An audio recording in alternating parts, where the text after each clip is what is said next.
നൂറ്റാണ്ടുകൾ പഴക്കമുള്ള പാരമ്പര്യത്തെ കൈവിടാതെ കാത്തുസൂക്ഷിക്കുകയാണ് മുച്ചിക്കൽ അമ്പലപ്പാട്ട് കുടുംബം. വില്വാദ്രിനാഥന്റെ നിറമാലയ്ക്ക് ചാർത്തുവാനുള്ള താമരമാലകൾ നിർമ്മിക്കുന്ന തിരക്കിലാണ് മുച്ചിക്കൽ അമ്പലപ്പാട്ട് നമ്പീശന്മാർ.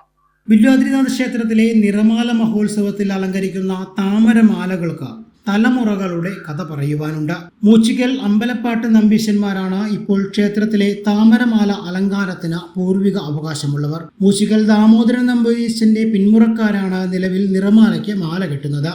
തിരുനാവായയിൽ നിന്നും കൊണ്ടുവന്ന 15,000-ലധികം താമരപ്പൂക്കൾ കൊണ്ടാണ് നിറമാലയ്ക്ക് ആവശ്യമായ താമരമാലയുടെ നിർമ്മാണം നടക്കുന്നത്. കുടുംബത്തിലെ ആബാലവൃദ്ധം ജനങ്ങളും ഒരു മനസ്സോടെ താമരമാലകൾ ഒരുക്കുന്നതിനായി നിറമാലയുടെ തലേ ദിവസം മൂച്ചിക്കൽ അമ്പലപ്പാട്ട് തറവാട്ടിൽ സന്നിഹിതരായിരിക്കും. വിവിധ മേഖലകളിൽ ജോലി ചെയ്യുകയാണെങ്കിലും വില്വാദ്രിനാഥന് ചാർത്താനുള്ള മാല നിർമ്മിക്കാൻ കുടുംബാംഗങ്ങൾ ഒന്നുചേരുമെന്ന സവിശേഷതയും ഈ കുടുംബത്തിനുണ്ട്. നൂറ്റാണ്ടുകൾ പഴക്കമുള്ള പാരമ്പര്യാവകാശം ഇന്നും കൈവിടാതെ കാത്തുസൂക്ഷിക്കുകയാണ് മൂച്ചിക്കൽ അമ്പലപ്പാട്ടെ കുടുംബം.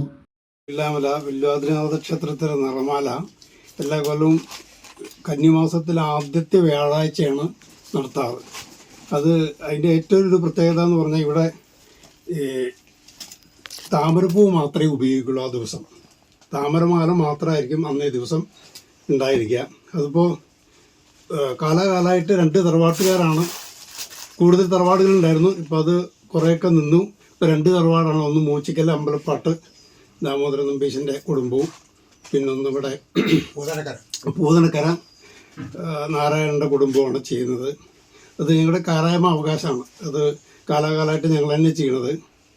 പിന്നെ മറ്റ് ഡെക്കറേഷൻ സെക്ഷനൊക്കെ ഉണ്ടെങ്കിലും ഈ ഇവിടുത്തെ ഏറ്റവും വലിയ പ്രത്യേകത എന്ന് പറഞ്ഞത് ഈ താമരമാല മാത്രമാണ്.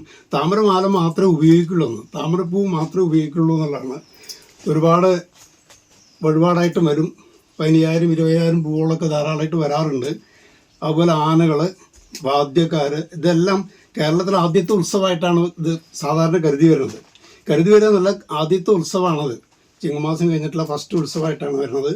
അപ്പോൾ എല്ലാം ഇവിടെ പണ്ടേ അപ്പുമാരാർ തൊട്ടുള്ള കാലം തൊട്ട്, അതായത് അപ്പുമാരാർ കുട്ടിക്കാലം തൊട്ട് തന്നെ പറഞ്ഞതുണ്ട്.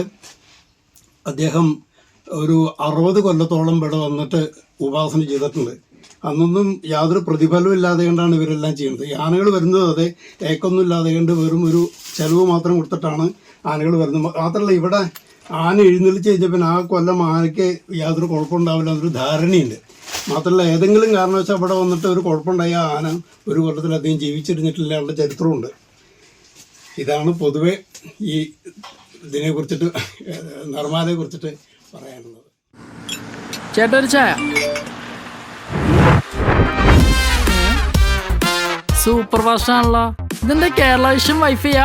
ഫാസ്റ്റ് ഒക്കെ തന്നെ, പക്ഷെ Kerala vision wifi connection free ആണ്. ചായ ഫ്രീ അല്ല, കാശട്. Kerala vision free wifi connection. Free ആയി കണക്ട് ആവൂ.